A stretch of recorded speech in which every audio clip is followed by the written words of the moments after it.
Good evening, Gills fans. Welcome back to the latest episode of Gills in the Blood TV. It's Thursday, which means a weekly review and also a match preview looking ahead to Saturday when we welcome Carl Robinson and his Oxford United team to Kent for a 1 p.m. kickoff. If you've not seen on social media, the game has been moved forward 2 hours, so do not be late. And fingers crossed you've all got your iFollow code. First things first, though, there was a game in the week.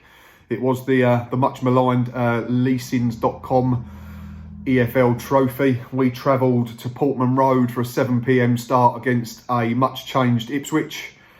An Ipswich that made wholesale changes from their 1-1 draw with MK Dons last weekend, and Gills went down the same route and made a lot of swaps as well. And it finished 2-0 to the home side. Not going to talk too much about it. I thought first half Gills were really good, much the better side. Alex McDonald came to the fore with our two best chances. One, a whipped right-footed effort that was heading for the top corner that the keeper managed to claw away for a corner.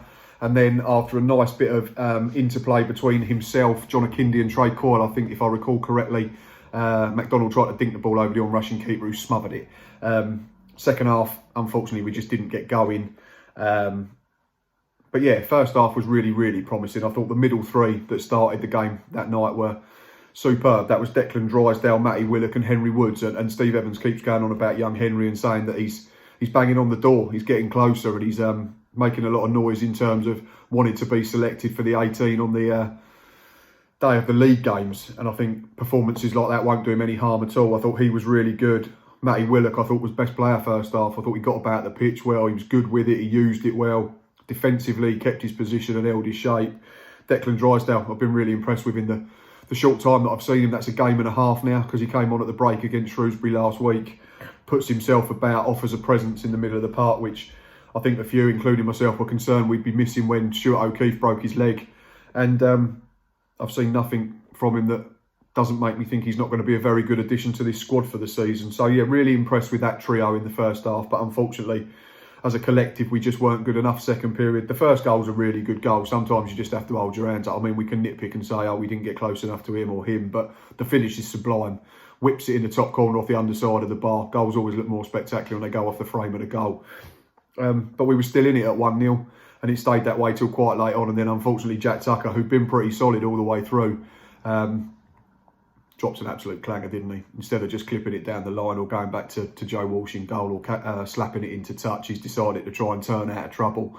He's had it pinched off his toe, and then it's a simple square across the box for a tap-in at the far post, and that was it. It was game done, unfortunately. But yeah, I think the same as what Paul Rayner said, there were plenty of good individual performances, but second half especially, we just weren't quite at it as a team, and we never really threatened them. I think Dominic Samuel had a header that went harmlessly over the bar, and I think we might have dragged one effort wide from distance, or a Josh Eccles free kick late on that was of more trouble to the seats behind the goal if the netting wasn't in the way. But again, in terms of what it serves as a purpose, that competition, no one really enjoys it until you get into the knockout stages or closer to Wembley. But in the group stages, you see everyone making loads of changes, and we've managed to get minutes into legs of those that need it. Matty Willock's got a well-earned 45 that he needs. We're being very cautious with him again. We have to be. So in that sense, it served the purpose, but it's not going to define our season. But games like Saturday will. And let's talk about this team coming to ME7.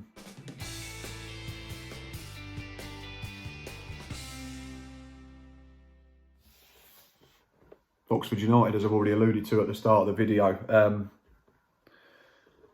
Looking at the form now, which we can do. We can't do home and away yet, last six, but we can do last six in all competitions, not just the league yet. And weirdly enough, Gills and Oxford have an identical record over the last six. A pair of wins, a pair of draws and a pair of defeats.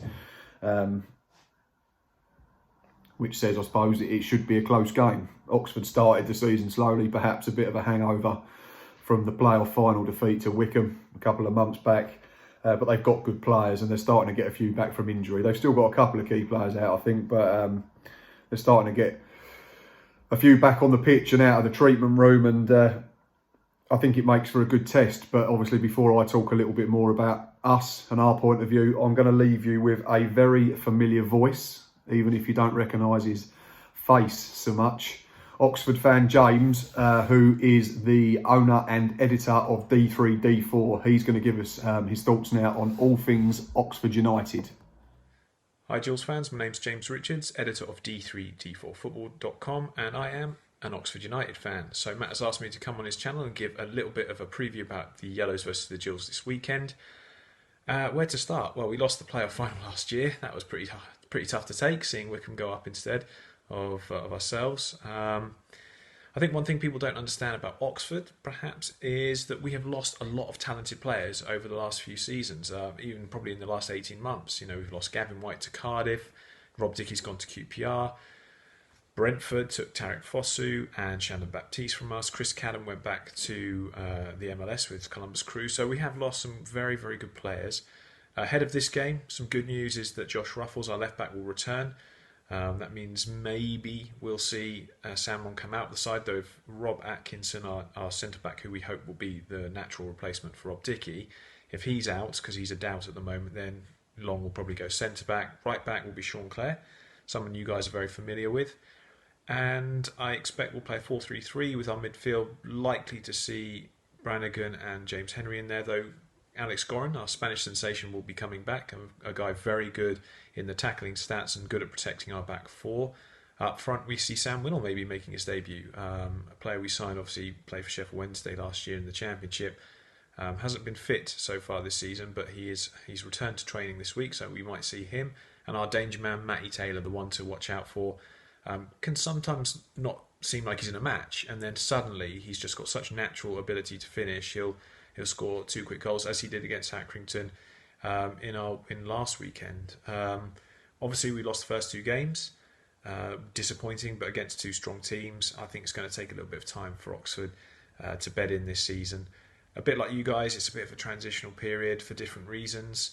And I'm looking forward to this match. I think it will be decided by set pieces, actually. I think Gillingham very strong in the air. You've got John Akinde, Verdane Oliver, Conor Ogilvie, and that will be a huge problem for Oxford's defence. We're not very good at defending corners, set pieces into a box. Conceded one against Sunderland, or nearly conceded another. Bailey Wright hitting the bar early in that game. We conceded one against Lincoln, and it's a worry. So that's probably our Achilles heel. But yeah, it's going to be interesting. I think it'll be a very different game to the one where we beat you guys at the Kassam Stadium in what seems like an age ago now, last season. 2 very different teams. I think you've improved hugely. So yeah, I'm expecting big things from the Gills. I'm predicting a 2-1 win to Gillingham. I just think that you'll probably be a bit physically stronger than us, and that could be decisive. And I hope Matt doesn't mind me plugging this either, that with clubs in trouble, some clubs perhaps going out of business by Christmas if we don't get a rescue package from the government or the Premier League, that we need you guys to sort of lobby your MPs to try and get the government to intervene, because the Premier League are going to demand B teams being back on the agenda. They're going to change FPPP rules again, so that maybe that they can dominate academies and stop EFL clubs bringing through their own talent. It's not a price worth paying, I don't think, at all. So I would ask you guys, if you look on our website, you can find out how to lobby your MP on Twitter, but write to them, email them, whatever you like. But as fans, we need to stand up to this, and we need to make our voice heard. Other than that, I'd just like to say, enjoy the game. Good luck for the rest of the season, and good on Matt for bringing you all this content throughout lockdown and at a time when we can't go to matches in person. But yeah, good luck and enjoy. Thank you, mate, for taking the time out of your busy schedule to give us the lowdown on your team. And some really interesting stuff in there.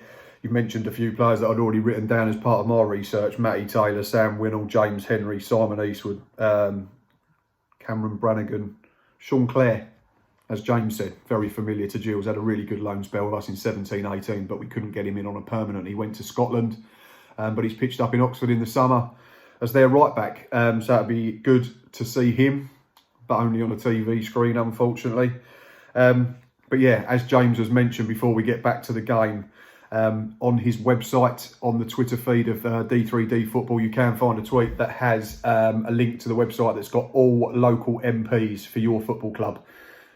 He's encouraging everyone to get in touch with yours, to allow fans back into grounds, to get financial help from the government for lower league teams. It's an argument that's rumbling on between the government and the EFL and the Premier League at the moment, and to cut a long story short, they're all bashing their heads together But the long and short of it is lower league clubs, particularly in the bottom 2 divisions, are running out of time, and there's a severe worry that there's clubs that could go to the wall by November or December. So that's not far away. So do that and go and have a look. And also don't forget to sign the petition that is going round to let fans back into grounds. Needed 100,000 for it to be talked about potentially in Parliament. It was on 40,000 when I signed it a couple of evenings ago, about 6 o'clock. It's now 187,000 plus. So keep signing it, keep retweeting it and keep sharing it. We need to be noisy, we need to be loud, we need to keep beating the drum as football fans that without financial help and or allowing us as supporters to go back into grounds that these clubs have spent money on making COVID secure, there's a real chance that the football pyramid could start to crumble. We've seen nonsense from Manchester City people come out this week talking utter crap, for want of a better word, excuse my language. We need to fight our corner as fans of lower league football clubs. Anyway, back to Saturday. We've heard all we need to know about Oxford and who's fit and who's not fit and how they're probably line up and who's going to be a threat. In terms of team news for the Gills, there's no Stuart O'Keefe, we know that. Tommy O'Connor won't be available, he's on under-21 Ireland duty this weekend, that's why he missed Tuesday night as well. But positive news, not saying they'll be fit for the weekend, is that Scott Robertson and Kyle Dempsey were hopefully back on the grass today and on the training pitch, which is really good. Scott Robinson was super impressive before he picked up that hamstring problem, and we all know the qualities of Kyle Dempsey at this level. We've just not seen him enough in a Gill shirt yet because he got injured in the first league game, but he seems to be a little ahead of schedule, which is a good sign. For me though, the team will be same as last Saturday aside from one change.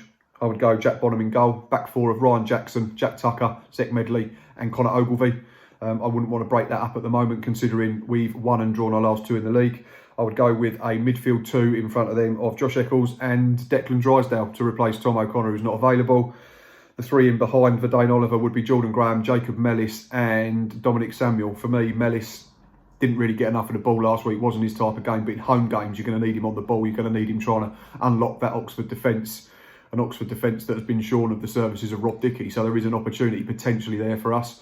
My bench would be Joe Walsh, Christian Magoma, Robbie McKenzie, Henry Woods. I would put him in instead of Matty Willock at the moment. Alex MacDonald, Trey Coyle and Big John Akindi. That is my 11, my 18. You've all heard James's score prediction, which I suppose is a little bit surprising considering he's backed his own team to get beaten. But that is the beauty of James and the website and all the people that are on there. They're all down the middle. They'll all say it as they see it. They're not just going to say stuff for the sake of it and make predictions. And he's gone with a very neutral head on, I suppose, and I agree with him. I'm going to say 2-1 to the Gills. I'm going to go for, based on what James mentioned and susceptibility perhaps to set pieces and balls into their box, I'm going to go for Dane Oliver and Connor Ogilvie to score the goals this week in a narrow victory, which gives us a good opportunity. We know it's very early in the season, but we play early. If we win, we put real pressure on the top 2. And would sit ourselves well in the playoffs if we can pick up 3 points. But obviously we know we're going to have to be at our best. We're going to have to be at it from first whistle to last. We're going to have to be on our mettle defensively without the ball because Oxford have got very, very good footballers all over the park. As James alluded to, they've lost a lot of good ones, but they tend to replace them with other good ones. So it makes for a really good game. It makes for a super battle between 2 sides that hopefully I want to get on the front foot.